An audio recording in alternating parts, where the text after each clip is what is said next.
ಮುಚ್ಚಿದ್ದ ತಿಮ್ಮಪ್ಪನ ಕಣ್ಣು ಓಪನ್. ತಿಮ್ಮಪ್ಪನ ಮೂರ್ತಿಯಲ್ಲಿ ಇದೆಂಥ ಬದಲಾವಣೆ? ತಿಮ್ಮಪ್ಪನ ಕಣ್ಣು ಮುಚ್ಚಿದ್ದೇಕೆ?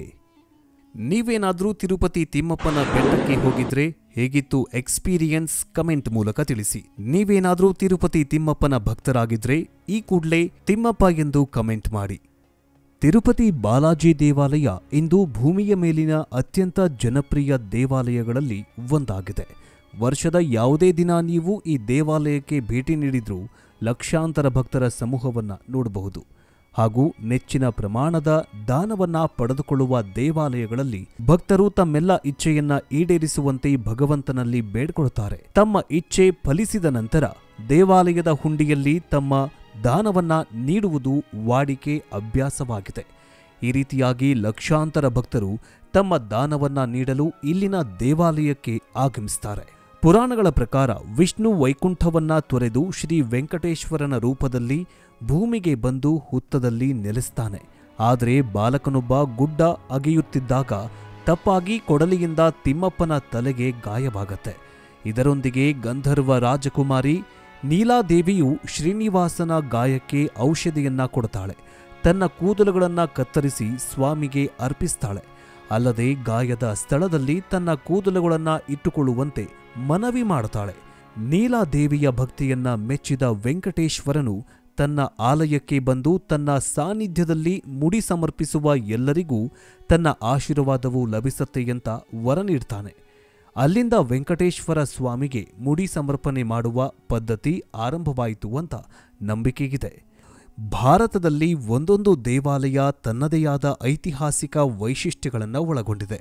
ಹಾಗೆ ಭಾರತದ ಶ್ರೀಮಂತ ದೇವಾಲಯವಾದ ಕಲಿಯುಗದ ವೈಕುಂಠ ಅಂತಾನೆ ಕರೆಯಲ್ಪಡುವ ಆಂಧ್ರಪ್ರದೇಶದ ತಿರುಪತಿ ಜಿಲ್ಲೆಯ ತಿರುಪತಿ ತಿಮ್ಮಪ್ಪನ ದೇವಸ್ಥಾನವು ವಿಶ್ವ ಪ್ರಸಿದ್ಧಿಯನ್ನ ಪಡೆದಿದೆ. ವಿಶೇಷ ಏನಂದ್ರೆ ಭಕ್ತರು ಈ ಒಂದು ದೇವಸ್ಥಾನಕ್ಕೆ ಬಂದ್ರೆ ಅಥವಾ ಈ ಒಂದು ಪ್ರದೇಶಕ್ಕೆ ಬಂದ್ರೆ ಅವರಲ್ಲಿ ಒಂದು ಪಾಸಿಟಿವ್ ವೈಬ್ ಬರತ್ತಂತೆ. ಇದು ವೈಜ್ಞಾನಿಕವಾಗಿಯೂ ಕೂಡ ಸಾಬೀತಾಗಿದೆ.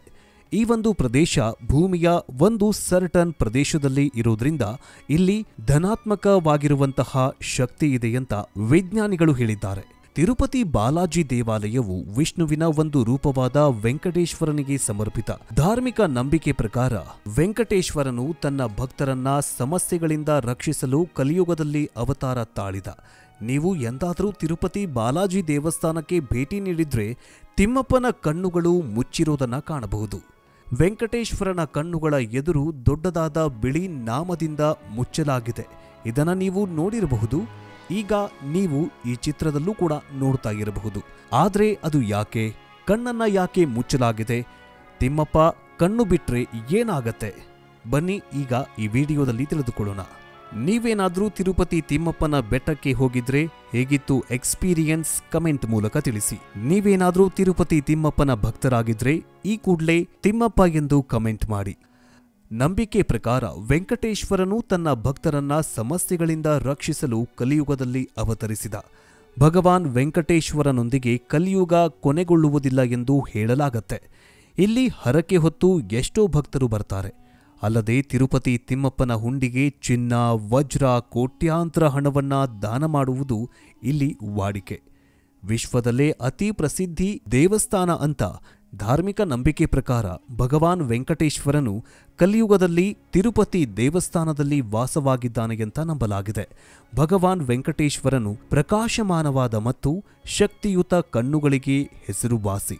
ವೆಂಕಟೇಶ್ವರನ ಕಣ್ಣುಗಳಲ್ಲಿನ ಕಾಸ್ಮಿಕ್ ಶಕ್ತಿಯಿಂದ ಭಕ್ತರು ತನ್ನ ಕಣ್ಣುಗಳನ್ನ ನೇರವಾಗಿ ನೋಡಲು ಸಾಧ್ಯವಿಲ್ಲ. ಆದ್ದರಿಂದ ವೆಂಕಟೇಶ್ವರನ ಕಣ್ಣುಗಳನ್ನ ಬಿಳಿ ಮುಖವಾಡದಿಂದ ಮುಚ್ಚಲಾಗತ್ತೆ ಎಂಬ ನಂಬಿಕೆಯಿದೆ. ಈ ಮುಖವಾಡವನ್ನ ಗುರುವಾರ ಮಾತ್ರ ಬದಲಾಯಿಸಲಾಗತ್ತೆ. ಆದ್ದರಿಂದ ಭಕ್ತರು ಈ ಸಮಯದಲ್ಲಿ ಒಂದು ಕ್ಷಣ ಅವರ ಕಣ್ಣುಗಳನ್ನ ನೋಡಬಹುದು. ಆದ್ದರಿಂದ ಗುರುವಾರ ವೆಂಕಟೇಶ್ವರನನ್ನ ಶ್ರೀಗಂಧದಿಂದ ಸ್ನಾನ ಮಾಡಿಸಲಾಗತ್ತೆ. ನಂತರ ಅವನ ವಿಗ್ರಹಕ್ಕೆ ಶ್ರೀಗಂಧವನ್ನ ಹಚ್ಚಲಾಗತ್ತೆ. ಭಗವಾನ್ ವೆಂಕಟೇಶ್ವರನ ಹೃದಯಕ್ಕೆ ಶ್ರೀಗಂಧವನ್ನ ಹಚ್ಚುವುದರಿಂದ ಸಂಪತ್ತಿನ ದೇವತೆಯಾದ ಲಕ್ಷ್ಮೀದೇವಿಯ ಚಿತ್ರ ಕಾಣಿಸುತ್ತೆ ಅಂತ ಹೇಳಲಾಗತ್ತೆ. ಬಾಲಾಜಿಗೆ ನೈವೇದ್ಯವಾಗಿ ಅರ್ಪಿಸಲು ಬಳಸಲಾಗುವ ಹಾಲು, ಹೂವು, ಬೆಣ್ಣೆ, ತುಪ್ಪ ಮೊದಲಾದವುಗಳನ್ನು ತಿರುಮಲದಿಂದ 23 ಕಿಲೋಮೀಟರ್ ದೂರದಲ್ಲಿರುವ ಗ್ರಾಮವೊಂದರಿಂದ ಶತಮಾನಗಳಿಂದ ತರಲಾಗ್ತಾ ಇದೆ. ಈ ಗ್ರಾಮದಿಂದ ಬಿಟ್ರೆ ಬೇರೆ ಯಾವುದೇ ಮನೆಯಿಂದ ಸಾಮಗ್ರಿಗಳನ್ನ ಬಳಸಲಾಗುವುದಿಲ್ಲ. ಮತ್ತೊಂದು ಆಶ್ಚರ್ಯ ಏನಂತಂದ್ರೆ ಈ ಗ್ರಾಮಕ್ಕೆ ಆ ಗ್ರಾಮದ ನಿವಾಸಿಗಳನ್ನ ಬಿಟ್ರೆ ಬೇರೆ ಯಾರಿಗೂ ಕೂಡ ಪ್ರವೇಶ ಇಲ್ಲ. ತಿರುಪತಿ ದೇವಾಲಯದಲ್ಲಿ ವೆಂಕಟೇಶ್ವರನ ಕಣ್ಣುಗಳು ಯಾವಾಗಲೂ ಕೂಡ ಮುಚ್ಚಲಾಗಿರುತ್ತೆ. ಬಿಳಿ ಬಟ್ಟೆಯನ್ನ ವೆಂಕಟೇಶ್ವರ ಸ್ವಾಮಿಗೆ ಕಣ್ಣುಗಳಿಗೆ ಸ್ವಾಮಿಯು ಶಕ್ತಿಯುತ ಮತ್ತು ಪ್ರಕಾಶಮಾನವಾದ ಕಣ್ಣುಗಳನ್ನ ಹೊಂದಿರ್ತಾನೆ. ಸ್ವಾಮಿಯ ಕಣ್ಣುಗಳು ಬ್ರಹ್ಮಾಂಡ ಶಕ್ತಿಯನ್ನ ಮೀರಿವೆ. ಆದ್ದರಿಂದ ಭಕ್ತರು ಸ್ವಾಮಿಯ ಕಣ್ಣುಗಳನ್ನ ನೇರವಾಗಿ ನೋಡೋದಕ್ಕೆ ಆಗಲ್ಲ. ಅದಕ್ಕಾಗಿಯೇ ವೆಂಕಟೇಶ್ವರ ಸ್ವಾಮಿಯ ಕಣ್ಣುಗಳನ್ನ ಮುಚ್ಚಲಾಗಿರುತ್ತೆ.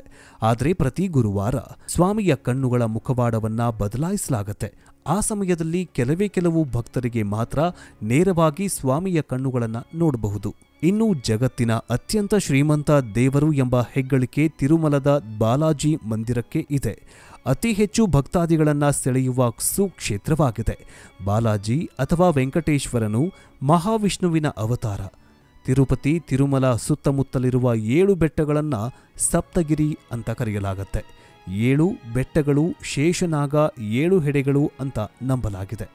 7ನೇ ಬೆಟ್ಟವಾದ ವೆಂಕಟಾದ್ರಿಯಲ್ಲಿ ಶ್ರೀ ವೆಂಕಟೇಶ್ವರ ಸನ್ನಿಧಿಗಿದೆ.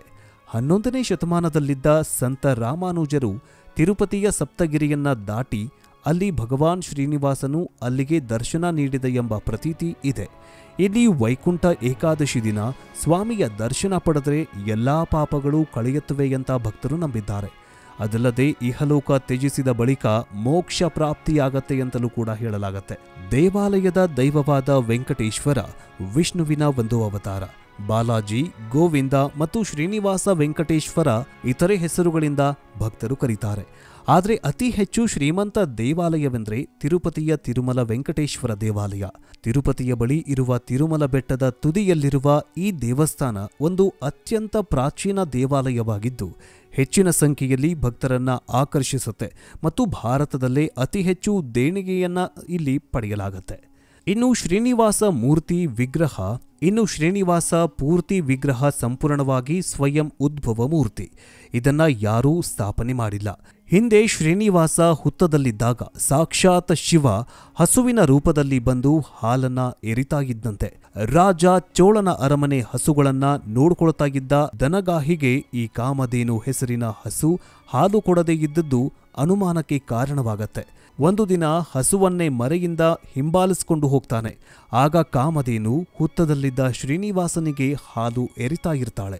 ಕೋಪಗೊಂಡ ದನಗಾಹಿ ತನ್ನ ಕೊಡಲಿಯಿಂದ ಹಸುವನ್ನ ಒಡೆಯೋಕೆ ಮುಂದಾಗ್ತಾನೆ.